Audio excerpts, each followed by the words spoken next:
दोस्तों नमस्कार। मेरा नाम विजय कुमार पाल है। मैं हूँ एक लेखक। मैंने एक किताब लिखी है ज़ोहर इन इंडियन सब कॉन्टिनेंट कि किस तरह मुसलमानों की लूट की वजह से हिंदू नारियों को जौहर करना पड़ा, अग्नि जल जल करना पड़ा, क्योंकि हिंदू नारियों के साथ इस्लाम बलात्कार की इजाज़त देता है।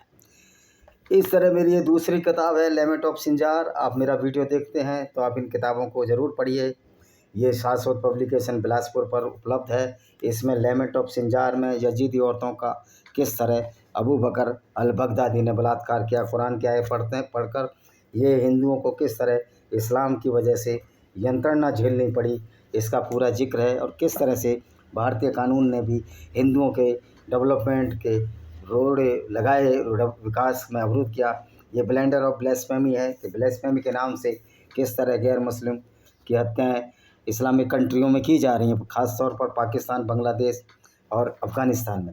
ये विनेमस फैंस ऑफ कोबरा है जो ये रुद्रा पब्लिकेशन पर है। ये अमेज़ॉन फ्लिपकार्ट पर भी मिल जाएगी। आप इसको ख़रीद सकते हैं, डायरेक्ट ख़रीद सकते हैं, PDF से लोड भी कर सकते हैं, आपको सस्ती पड़ सकती है। लॉस्ट पैराडाइज कश्मीर है, हिस्ट्री और डिवेस्टेड कश्मीर है। आप इसको पढ़िए। विजय कुमार पाल के नाम से ये भी बहुत शानदार किताब है। और इसके बाद है ब्लैक डॉट्स ऑफ टेररिज्म, ये रुद्रा पब्लिकेशन बिलासपुर में है। इसको भी आप पढ़ सकते हैं। इसके बाद ये किताब है पैरानोइया ऑफ कल्ट्स, ये शाश्वत पब्लिकेशन पर है। इसको भी आप खरीद सकते हैं। दोस्तों, जैसा कि आपको मालूम है कि हिंदुओं के लिए कानून भारत में बहुत ही डरावना है। एक डरावना विषय है कि हिंदुओं को किस तरह जाति और धर्म में बांटकर, उनको जाति और धर्म के नाम पर अंग्रेज़ बांटकर चले गए। और हमारे कुछ सो कॉल्ड बुद्धिजीवियों ने इस धर्म की इतनी वाट लगाई कि आज इस धर्म से लोग विमुक्त होकर दूसरे धर्मों की ओर जा रहे हैं। तो दोस्तों, आज हम इस्लाम के बारे में चर्चा करेंगे। सिर्फ 3 आयतें उनकी बताएंगे और ये बताएंगे कि एक पूरा का पूरा चैप्टर इस्लाम में लूट है, यानी कि पूरा चैप्टर लूट है, यानी कि लूट किस तरह की जानी चाहिए, ये पूरा चैप्टर है। यानी कि इस्लाम एक लूट को प्रश्रय देता है, यानी कि गैर मुस्लिम के माल को लूटना, उनकी औरतों को लूटना, उनको गुलाम बनाकर बाज़ारों में बेचना, इसको ये प्रश्रय देता है। तो आइए पढ़ते हैं इसी चैप्टर 8 की, जिसको सूरा अनफाल का मतलब है लूटपाट की आयत नंबर 1। हे रसूल, तुमसे लोग अनफाल यानी माल गनीमत यानी लूट का माल, लिटरली मीनिंग है इसका लूट के माल के बारे में पूछा करते हैं। तुम कह दो कि अनफूल मकबूल खुदा रसूल के वास्ते है। कह रहे जो लूट का माल है वो अल्लाह और अल्लाह के रसूल मोहम्मद के वास्ते है। और आपने बाहमी आपसी मामलात की इस्लाह करो। अगर तुम सच्चे हो तो आपस में तुम रसूल की बात मानकर लूट का हिस्सा बांटो। पहले वो क्या होता था कि मोहम्मद लूट का ज़्यादा हिस्सा रख लेते थे, तो लोगों ने कहा कि हम लूटपाट करते हैं, मोहम्मद ज़्यादा हिस्सा रखते हैं, तो 5वां हिस्सा देना शुरू किया। उसकी भी आयत आगे आएगी। जो खास आयतें मैं वो बताऊंगा कि लूट के लिए किस तरह से मोहम्मद लूट के लिए लाला रहते थे और अल्लाह के नाम से लूटपाट करते थे। तो ये आयत फिर, अब पहली मैंने आयत बता दी, अब ये आयत नंबर 7 है। ये क्या कहती है सुनिए। और अपनी आँखों से देख रहे हैं, ये वक्त था जब तुम्हारा खुदा तुमसे वायदा कर रहा था कि कुफ़ार यानी कि गैर मुस्लिम 2 जमातों में से एक तुम्हारे लिए ज़रूरी है, और तुम चाहते थे कि कमज़ोर जमात तुम्हारे हाथ लगे ताकि बग़ैर लड़े बड़े माल गनीमत हाथ आ जाए, यानी लूट का माल हाथ आ जाए। और खुदा ये चाहता था, अल्लाह ये चाहता था कि अपनी बातों से हक़ को साबित करे और काफिरों की जड़ काट डाले। यानी कि लूटपाट के लिए पूरा ये चैप्टर है। जहाँ जहाँ लूटपाट का जिक्र होगा मैं बताता रहूँगा। पूरी आयत पढ़ने से तो पूरा बहुत टाइम चला जाएगा और फिर आप वीडियो देखेंगे भी नहीं। तो मैं वही आयतें बताऊँगा जिसमें लूटपाट की बात करी गई है।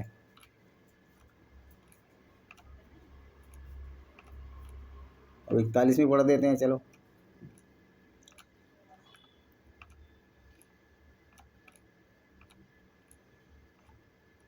कौन सी चल रही है? 33।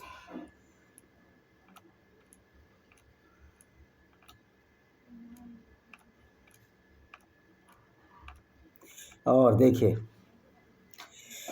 ये आयत नंबर 41 है सूरह अनफाल की। वो क्या कहती है? खुद कुरान का अल्लाह जो मोहम्मद ने बनाया वो कह रहा है लूटपाट करो और जान लो जो कुछ तुम माल लड़कर लूटो उसमें से 5वां हिस्सा मखसूस खुदा और रसूल के कराबदारों और यतीमों से और मिस्किनों और परदेशियों का है। अगर खुदा पर और उस पर ईमान ला चुके हो तो हमने ख़ास बंदे मोहम्मद पर फैसले के दिन जंग बदर में नाजिल की, जिस दिन मुसलमानों और काफिरों में दो बहसें वहम गुथ गईं जमातें और खुदा तो हर चीज़ पर कादिर है। तो इसमें साफ साफ कहा है कि 5वां हिस्सा रसूल का है 20% और 20% जो लुटेरे थे उनका है और 20% जो यतीम और गरीब जो मुसलमानों में है उनका है। और जिन औरतों को ये विधवा बना देते थे उनको मुसलमान बना लेते थे या रखेल बना कर लेते थे उनके पालन पोष के लिए है। तो ये देखिए कि मोहम्मद किस तरह लूटपाट करते थे और लूटपाट को भी बड़ा अच्छा ये हमारे मुस्लिम भाई मानते हैं। अल्लाह की सुन्नत आई लव मोहम्मद की बातें करते हैं। तो देख लो मुसलमानों, तुम्हारा मोहम्मद किस तरह लूटपाट करता था, किस तरह औरतों को लूटता था, किस तरह उनको बाज़ारों में बेचता था। वो भी हदीस है चैप्टर 83 पेज नंबर 465 पर लिखा है कि मोहम्मद ने बनु कुरैजा यहूदी औरतों को 700 से 900 आदमियों का कत्ल किया और यहूदी औरतों को नजद के जो हाईलैंड है अरब का उस पर बेच दिया। और एक दो आयत बताता हूँ, फिर मैं ये बताऊँगा कि ये जो लूटपाट की जो आयत है ये किस लिए आई। ये इसलिए आई कि मोहम्मद काफ़िले लूटता था।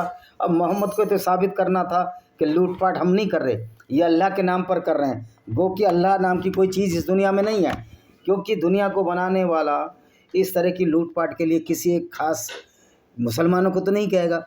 वो तो कुछ बोलता ही नहीं। आज तक किसी ने ईश्वर को देखा क्या?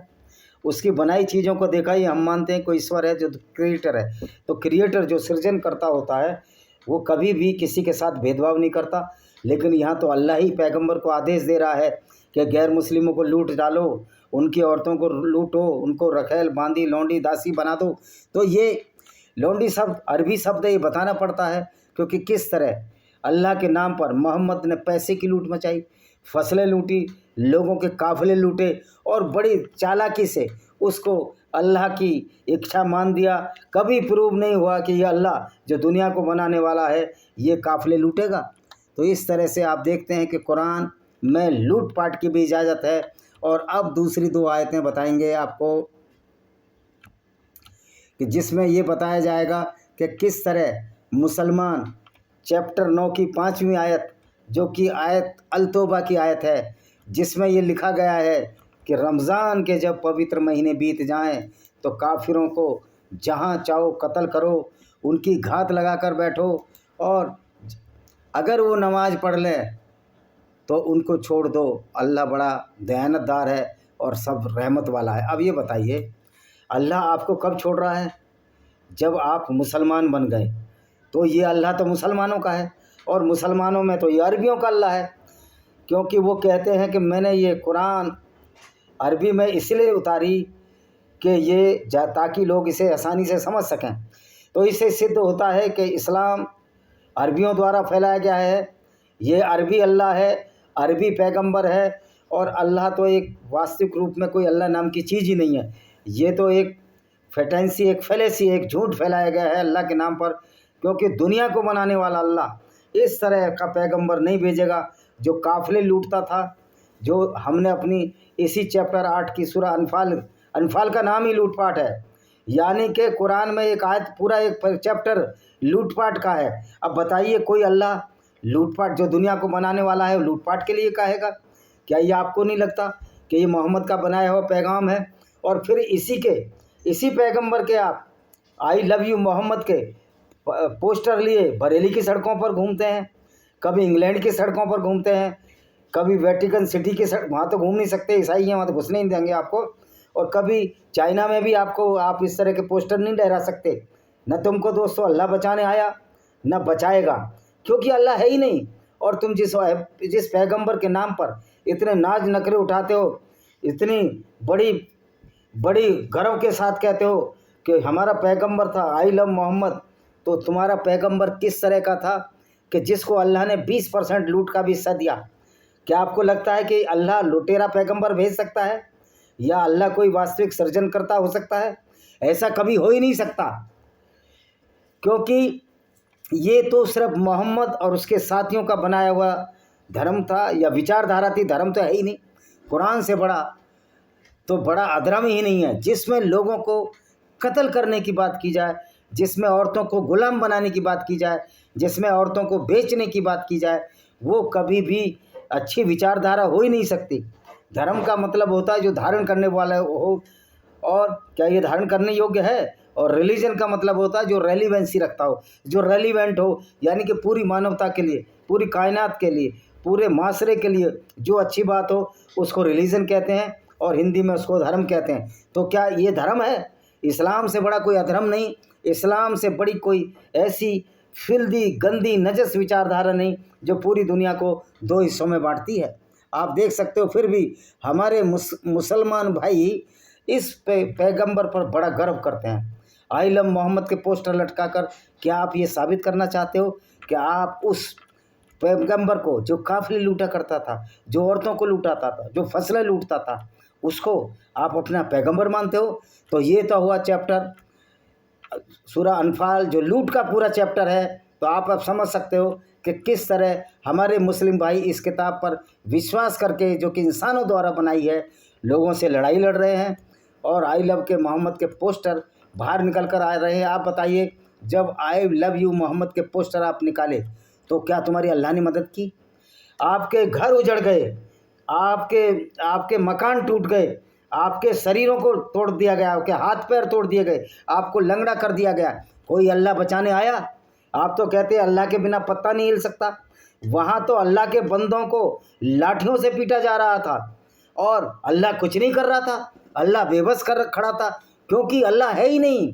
क्योंकि ये एक बेवकूफ़ बनाने मोहम्मद ने आपके साथ बहुत बड़ा प्रांग किया। मुसलमानों के साथ जो बड़ा धोखा हुआ है इस मोहम्मद नाम के आदमी ने किया है। ये बात मुसलमानों को समझ में आए तो अच्छी बात, नहीं समझ में आए तो ये कुरान तो ऐसी किताब है, अगर भारतीय संविधान के हिसाब से जाएं तो ये अपराध शास्त्र की किताब है।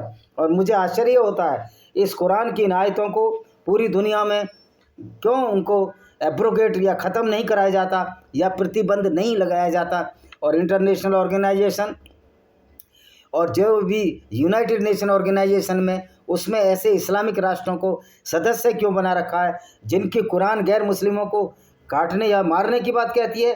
क्या यूनाइटेड नेशन चाहता है कि हम उन लोगों के साथ संगठन बनाएं, उन देशों के साथ संगठन बनाएं जो इस्लामिक राष्ट्र हैं, जो हमारे हिंदू बहुल, ईसाई बहुल या बौद्ध बहुल या गैर मुस्लिम बहुल राष्ट्रों में इस्लामिक गुंडागर्दी को फैलाएं और गैर मुस्लिमों को कत्ल करें? तो यूनाइटेड नेशन ऑर्गेनाइजेशन को भी उस बारे में सोचना चाहिए कि आप इसको एक तरह से मान्यता दे रहे हैं, इसको रिकॉग्नाइज कर रहे हैं क्या इस्लामिक कंट्री भी यूनाइटेड मेंबर के जनरल असेंबली के सदस्य हो सकते हैं? तो क्या आपने कभी कुरान पढ़ा? कभी यूनाइटेड नेशन ने कुरान के ऊपर कुछ बोला? भारत में कश्मीरियों को जुल्म दिखता है इसको, जो आतंकवादियों को हमारी सेना मारती है, लेकिन इनको कुरान में पढ़कर जो पैगंबर काफिले लूटा करता था उसके बारे में बोलने का आपको साहस नहीं है, जबकि करोड़ों लोग चैनल पर आकर बोल रहे हैं। तो आप देख सकते हैं कि अब ये इनकी हालत है, ये इनका ब्रेन वॉश है। तौकीर रजा ने ब्रेन वॉश कर दिया, उसमें गरीब मुसलमान मारा गया। मुसलमान भाइयों में हाथ जोड़कर विनती करता हूँ कि आप कुरान को पढ़िए और आप देखिए कि आप किस तरह से ऐसे पैगंबर को मान रहे हैं जो लूट का 5वां हिस्सा लेता था, जिसको आप बड़े प्यार से हज़रत मोहम्मद साहब सल्लल्लाहु अलैहि वसल्लम या हज़रत मोहम्मद साहब कहते हैं। क्या वास्तव में दूसरे लोग इसकी इज्जत करेंगे? ऐसे पैगंबर की इज्जत क्यों करेंगे जो हमारे लिए कत्लो गारत की आयतें लाता था? कोई अल्लाह वल्लाह नहीं है। ये कत्लो गारत की आयत मोहम्मद और उसका जो चचेरा साला था जो ईसाई था, वर्का बिन नोबेल, और इसकी पहली पत्नी खदीजा बिन खुवैलिद जो ईसाई थी, बाद में पहली मुसलमान बनी औरत। तो 610 में पहली मुसलमान औरत ये बनी। तो आप तो कहते हो कि इस्लाम शुरू से ही है। इस्लाम कब से है? इस्लाम शुरू से ही है, जब से दुनिया बनी है। तो जब से दुनिया बनी है तो इस्लाम को मानने वाले क्या चिंपैंजी थे? इस्लाम को मानने वाले क्या गिब्बन और गोरिल्ला थे, औरंगुटान थे, जो बांदरों के नज़दीकी पूर्वज, जो टर्सियर्स थे उनके नज़दीकी पूर्वज थे। यानी कि आदम चिंपैंजी की औलाद था, आदम से तो दुनिया नहीं बनी है। तो भाइयों, आप इस तरह की बातों पर विश्वास करते हो, बेहतर यही कि आप समझो, क्योंकि यह आइडियोलॉजी चलने वाली नहीं है, इसका सिराजा बिखर चुका है और इस बात को आप कोई मानने को तैयार नहीं होगा कि आपके जिहाद के सामने कोई झुक जाएगा, कोई अपनी जानें दे देगा, कोई अपनी बहन बेटियों को आपको लूटने देगा। हर हालत में इस गुंडागर्दी का मुकाबला करने के लिए लोग तैयार हैं और रहना वह चाहिए। तो मुसलमानों, बेहतर यही है कि आप सच्चाई जानो, तुम्हारा पैगंबर कैसा था ये जानो, और ये जानो कि तुम ऐसे पैगंबर को, उसकी सुन्नत बड़े गौर से तख्तियाँ लटका कर सड़कों पर निकलते हो, और जब मार पड़ती है तो तुम्हारा अल्लाह खड़ा देखता रहता है, क्योंकि अल्लाह है ही नहीं। मैं कहता हूँ ये अल्लाह है ही नहीं, और फिर तुम उस अल्लाह के चक्कर में गए हो। तो आपको समझना चाहिए किस तरह से आपको एक वसवसे में धकेल दिया गया है, किस तरह से एक आपको फितने में धकेल दिया गया। तुम तो कहते हो गैर मुस्लिम फितने में है, मुझे लगता है कि आपसे बड़ा कोई फितना नहीं, आपसे बड़े कोई गुमराह नहीं। अब एक दूसरी और आयत बता देता हूँ मैं। 5:33 कहती है कि जब जो आपके गैर मुस्लिम हैं उनके स्थानों पर कब्जा कर लो, उनको उनके देश से निकाल दो, उनके विपरीत दिशाओं में हाथ पैर काट दो, अल-माइदा की 5:33। और अगर फिर भी ना माने उनको कत्ल कर दो।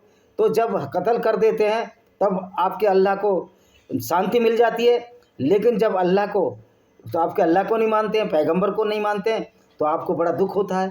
भाई क्यों कोई ऐसे को पैगंबर मानेगा जो हमेशा झूठ बोलता रहा, जो हमेशा कत्लो गारत करता रहा, काफिले लूटता रहा। कम से कम एक अच्छे आदमी का आदर्श लुटेरा तो नहीं हो सकता है।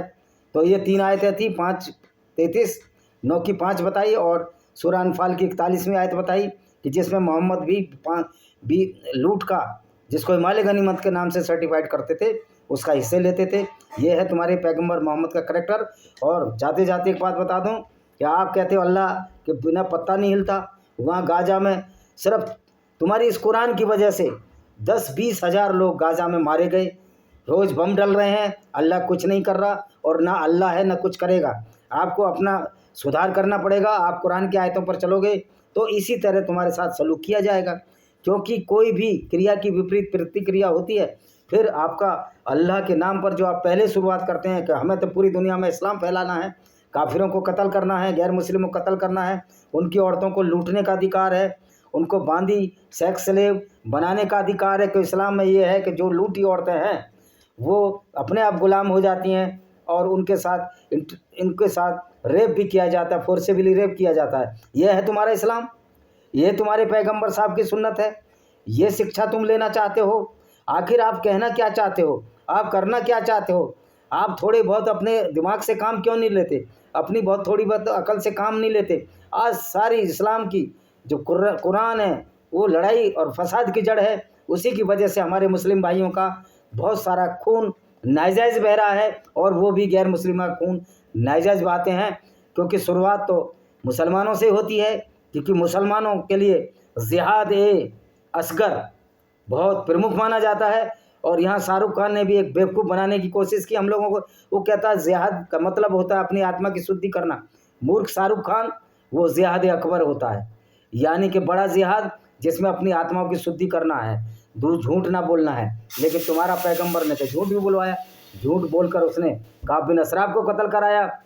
और जब आप लूट का पाठ करते रहोगे, गैर मुस्लिमों को कत्ल करते रहोगे, जिहाद असगर करते रहोगे, कुरान की नफरत भरी आयतों को पढ़ते रहोगे, तो तुम्हारा जिहाद अकबर कभी कामयाब होगा? ये एक झूठ और फरेब है मुसलमानों को बताने के लिए कि अपनी आत्मा की शुद्धि करो। तो अपनी आत्मा की शुद्धि तो जब आप करोगे, जब दूसरों को काफिर नहीं कहोगे, दूसरों को कत्ल नहीं करोगे, दूसरों की औरतों को लूटोगे नहीं, और जब अपने पैगंबर का मार्ग अनुसरण नहीं करोगे, जो कि काफिले लूटने के बाद 20% हिस्सा खुद रख लिया करते थे, तो फिर आपका जिहाद अकबर अपनी आत्मा की शुद्धि एक बेवकूफ़ बनाना है मुसलमानों को। और मोहम्मद साहब सारी दुनिया के मुसलमानों को बेवकूफ़ बनाकर चले गए। वो तो चैन से मदीना में सो रहे हैं कब्र में, अब तो दोबारा उनका जन्म होना नहीं। ये तुमको जो झूठ का लालच दे गए हैं, LIC की पॉलिसी की गारंटी है कि आप जीते जी मिल जाएगी या मरने के बाद मिल जाएगी, लेकिन अल्लाह की पॉलिसी की कोई गारंटी नहीं है।